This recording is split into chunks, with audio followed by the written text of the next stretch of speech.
அறிவோம். அனைவருக்கும் நமஸ்காரம்.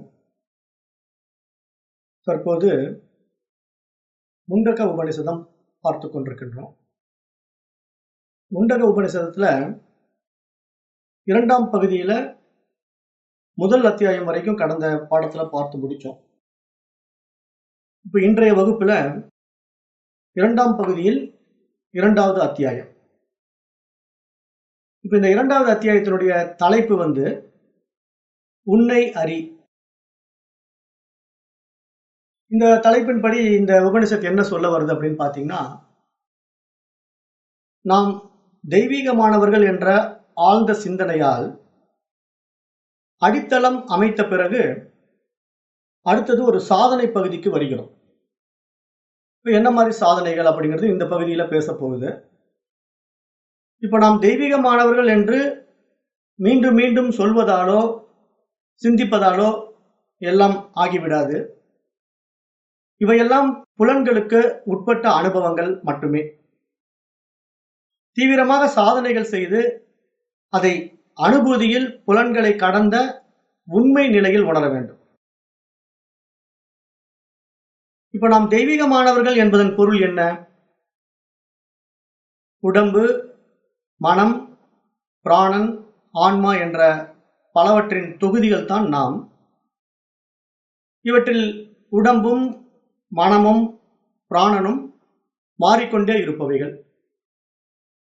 ஆனால் ஆன்மா இறைவனாக இருக்கின்றது, இறைவனின் அம்சம்.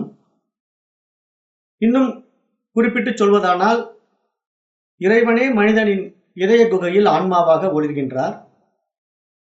உடம்பையும் மனத்தையும் நாம் என்று கருதி வாழ்கின்ற நம்முடைய அறியாமைக்கு அப்பாற்பட்டுத்தான் அந்த இறைவனே ஆன்மாவாக இருக்கின்றார் என்பதை நாம் இங்கு அறிய வேண்டும். மேலும் அதை நாம் அனுபூதியில் உணர வேண்டும். இப்ப இந்த பாடத்திட்டத்தின்படி, இந்த உபனிஷதங்கள் சொல்ல வர்ற கருத்தின்படி, தன்னை அறிதல் அல்லது ஆன்மாவை அறிதல் என்றால் என்ன? அதன் தன்மை என்ன? அதற்கான சாதனைகள் எவைகள்? அதன் விளைவு என்ன?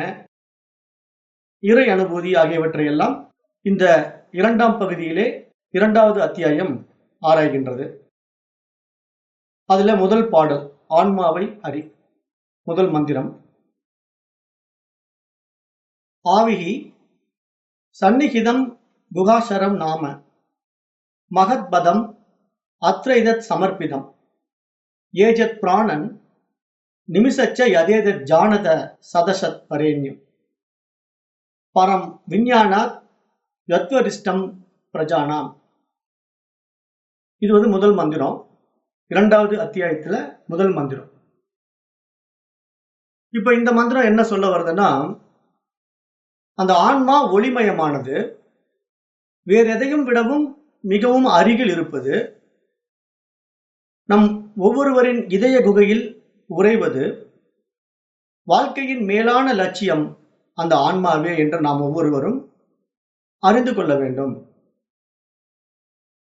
மேலும் செயல்படுகின்ற, மூச்சு விடுகின்ற, இமைக்கின்ற அனைத்து உயிரினங்களும் அதனையே சார்ந்துள்ளன.